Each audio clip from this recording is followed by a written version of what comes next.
Asal-usul Majalengka. Kisah dari Provinsi Jawa Barat. Kabupaten Majalengka terletak di bagian timur Provinsi Jawa Barat dan berbatasan dengan Kabupaten Cirebon. Kabupaten yang dikenal kota 1000 curug karena memiliki banyak curug atau air terjun ini juga dikenal dengan julukan kota angin. Ya, konon katanya di Majalengka angin berhembus lebih kencang dari daerah lain. Sebagaimana daerah lain, Majalengka juga memiliki kisah asal-usul mengapa diberi nama Majalengka. Alkisah, pada zaman dahulu, berdiri sebuah kerajaan bernama Kerajaan Panyidagan. Rakyat di kerajaan ini hidup aman dan makmur. Kerajaan ini dipimpin seorang ratu yang sangat cantik bernama Ratu Sindangkasih. Ada yang menyebutnya Ratu Ayu Rambut Kasih. Selain cantik rupawan, Ratu Sindangkasih juga memiliki ilmu lahir dan ilmu batin. Ia mampu meramal sesuatu yang akan terjadi. Para senopati kerajaan pun tunduk pada titah sang ratu. Bahkan karena wibawanya, para senopati dan rakyat Panyidagan tidak ada yang berani menatap Ratu Sindangkasih. Kebijaksanaan dan keadilan Ratu Sindangkasih membuat rakyat kerajaan Panyidagan hidup aman dan tentram.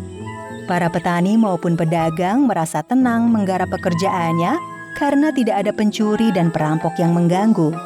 Dalam menjalankan pemerintahannya, Ratu Sindangkasih dibantu oleh para senopati yang mahir dalam bidang kesejahteraan dan keamanan rakyat. Di antaranya Ki Gedeng Cigobang, Ki Gedeng Mardapa, dan Ki Gedeng Kulur. Pada suatu hari, Ratu Sindangkasih mengadakan pertemuan di pendopo untuk berunding. Pertemuan itu dihadiri oleh para senopati, hulu balang kerajaan, dan rakyat kerajaan. Para senopati dan rakyatku semuanya, tidak lama lagi kerajaan akan mendapat cobaan. Oleh karena itu, semua orang waspada dan siap siaga menghadapi malapetaka yang akan datang. Lindungilah rakyat dari segala bencana yang mengancam. Tenangkan hati rakyat supaya mereka tentram mengerjakan tugas masing-masing dengan baik. Tapi kalau ada utusan dari kerajaan lain yang akan bersahabat dan bekerja sama, terimalah dengan baik dan ramah tamah. Mengerti? Kami mengerti, Baginda Ratu. Sebentar lagi akan ada tamu. Orang ini berbadan tegap dan cakap, tetapi ia akan menimbulkan bencana. Akan tetapi, semua rakyat Panyidagan tidak akan mendapat bencana itu.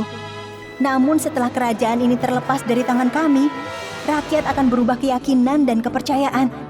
Sekian nasihatku. Sekarang kalian boleh pergi meninggalkan pertemuan ini, dan silakan melanjutkan lagi pekerjaan masing-masing dengan aman dan tentram. Mendengar nasihat sang ratu, para patih kerajaan dan rakyat Panyidagan tidak ada yang menentang. Mereka yakin bahwa semua ucapan ratu pasti terjadi. Ki Gedeng Cigobang, Ki Gedeng Mardapa, dan Ki Gedeng Kulur bertugas menjaga perbatasan kerajaan. Mereka pun menuju ke perbatasan. Sesampainya di lokasi perbatasan, mereka mendirikan pondok penjagaan. Dari tempat ini, mereka bisa mengawasi ke seluruh penjuru kerajaan. Hingga suatu hari, ketika mereka sedang asik berbincang, tiba-tiba terlihat seorang pemuda sedang menyeberangi sungai menuju jalan masuk ke kerajaan Panyidagan. Mereka teringat ramalan Ratu Sindangkasih bahwa akan terjadi apa-apa kalau pemuda itu tidak ditangkap. Hai, orang yang sedang menyeberang. Siapa namamu? Dan mengapa kamu berani menyeberangi sungai ini tanpa izin dari kami? Namun, pemuda yang tengah menyeberang tersebut tidak bergeming. Ia tetap menyeberang sampai ke tepi sungai dan segera menjauhi ketiga senopati itu. Merasa tidak dihiraukan, ketiga senopati itu pun sangat marah. Mereka berlari mengejar sang pemuda yang berlari kencang. Namun ketiga senopati kalah cepat karena sang pemuda semakin jauh menghilang. Akhirnya mereka mengepung sang pemuda dari beberapa arah hingga tidak bisa melarikan diri lagi. Nah, mau kemana kau sekarang, Ang? Melihat keadaan dirinya sudah terkepung, sang pemuda masuk dan bersembunyi ke dalam suatu rumpun yang tak jauh dari tempat itu. Di tempat itulah, ia meminta perlindungan Tuhan Yang Maha Kuasa dan menghentakkan kakinya. Ajaib! Tanah yang diinjak itu terbelah dan membentuk lubang. Sang pemuda pun masuk ke dalamnya. Tiba-tiba tanah yang retak itu tertutup kembali seperti sedia kala. Alangkah terkejutnya ketiga senopati itu sebab sang pemuda sudah menghilang. Penasaran, mereka mencari-cari dengan menebas semua rumpun, namun tidak menemukan apapun. Akhirnya ketiga senopati itu putus asa dan menghentikan pencarian. Setelah berunding, mereka pergi bersama-sama menuju ke kerajaan Panyidagan. Sang pemuda ini ternyata bernama Pangeran Muhammad, berasal dari negeri Sinuhun Jati, Cirebon. Kedatangannya ke kerajaan Panyidagan untuk meminta buah maja untuk mengobati rakyat negeri Sinuhun Jati yang sedang dilanda wabah penyakit. Ketika di dalam tanah, Pangeran Muhammad kembali memohon diberi kekuatan kepada Tuhan Yang Maha Kuasa agar dapat keluar dari dalam tanah. Tak lama kemudian, dengan terus mengorek dan melubangi tanah, perlahan-lahan ia dapat keluar dari dalam tanah. Namun ia masih belum bisa melihat dengan jelas. Sambil terus berjalan, akhirnya ia melihat sebuah cahaya yang membuatnya bisa melihat dengan jelas. Sementara itu, ketiga senopati yang kembali ke kerajaan akhirnya dipergoki Ratu Sindangkasih. "Hai para senopati, mengapa kalian ada di sini? Mengapa kalian tidak berjaga di perbatasan?" Maafkan kami, Baginda Ratu. Hamba baru saja datang dari perbatasan. Ada seorang pemuda yang masuk ke wilayah perbatasan. Akan tetapi, ketika kami kejar, ia menghilang tanpa bekas. Semua rumput telah kami tebas, sampai tak ada rumput pun yang tertinggal. Namun pemuda itu benar-benar menghilang. Aku tidak percaya dengan berita itu. Sekarang kalian harus mencari orang itu sampai dapat dan bawa kemari. Sebelum tertangkap, kalian tidak boleh kembali. Pergilah sekarang juga dan tangkap dia hidup-hidup. Ketiga senopati itu pun segera pergi dan mencari Pangeran Muhammad ke segala penjuru. Jerih payah mereka akhirnya menemukan hasil. Mereka sampai ke kebun jati di mana Pangeran Muhammad sedang beristirahat. Tidak butuh waktu lama, mereka serentak menangkap dan membawanya ke pendopo istana. Baru saja sampai ke halaman keputren, Ratu Sindangkasih sudah keluar dan menemui Ki Gedeng Cikobang.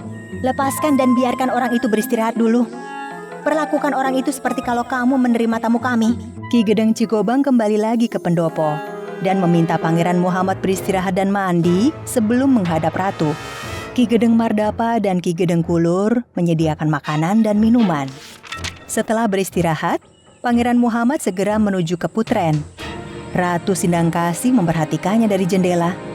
Sang ratu terpesona melihat Pangeran Muhammad. "Hai pemuda, dari mana asalmu? Mengapa kamu berani masuk ke kerajaan kami? Apa maksudmu datang kemari?"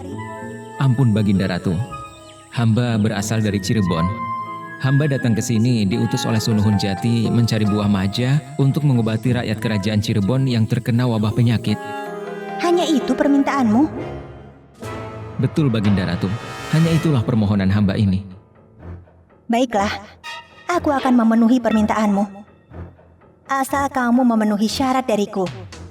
Baik Baginda Ratu, apa syaratnya? "Syaratnya sangat mudah. Aku ingin mempunyai keturunan untuk melanjutkan kerajaan Panyidagan ini. Hanya kamu yang paling sesuai untuk menjadi pendampingku. Itulah syaratnya. Bagaimana? Apakah kamu menyanggupinya?" Ampun Baginda Ratu, syarat ini terlalu berat.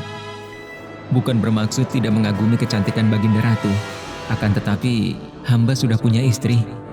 Dan lagi menurut agama hamba, tidak baik mencintai orang yang sudah punya istri. Mendengar jawaban Pangeran Muhammad, Ratu sangat murka permintaannya ditolak. "Tangkap orang ini, masukkan ke dalam penjara, jangan sampai dapat kembali ke Cirebon. Buah maja tidak boleh dimilikinya atau dibawa ke Cirebon. Bahkan kebunnya pun akan kuhancurkan sampai akar-akarnya." Dalam keadaan marah, sang ratu masuk ke dalam kaputren. Tidak berapa lama, langit mendung. Makin lama makin gelap, hingga turun hujan yang sangat deras. Keesokan harinya, langit kembali cerah. Rakyat Panyidagan melakukan aktivitas seperti hari-hari sebelumnya. Namun, semua orang terpaku melihat keadaan kerajaan Panyidagan berubah. Kaputren dan Ratu Sindangkasih menghilang. Kebun maja luas menghijau pun hilang tanpa bekas. Baginda Ratu menghilang. Maja, langkah! Maja, langkah! Maja, langkah! Sejak itu, timbul sebutan Majalengka, yang sekarang terkenal dengan nama Majalengka. Sedangkan Pangeran Muhammad yang diutus Sinuhun Jati tidak berhasil mencari buah maja.